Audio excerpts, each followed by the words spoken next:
Suspension keeps the car from shaking while driving. Let's install an engine and a battery.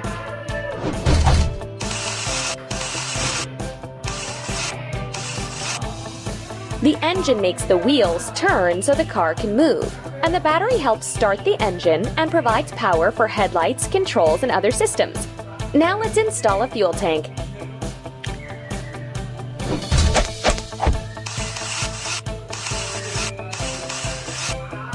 The fuel tank contains gasoline or other fuel.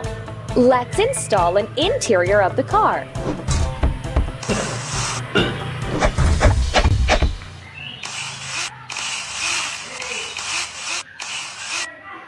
This is the main interior space of the car to accommodate passengers and a driver.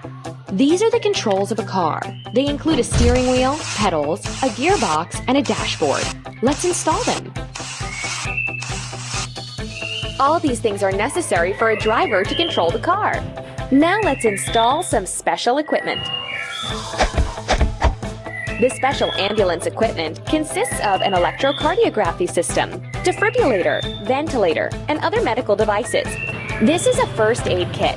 Let's put it in its place. The first aid kit contains all the necessary medicines, tools, and instruments for first aid. Let's put a stretcher. The ambulance stretcher is designed to carry patients. And now we need to install a body.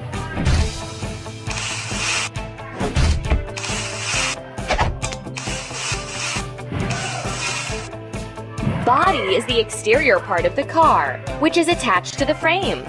Install the headlights. The lights illuminate a road in the dark. There are also special lights that show the turn direction of the car. When the lights are turned on, other drivers can see the car in the dark. It's a flasher, but its correct name is emergency lighting. Let's install it. Emergency lighting attracts attention and shows other drivers that they must give the way to such a car. That's all.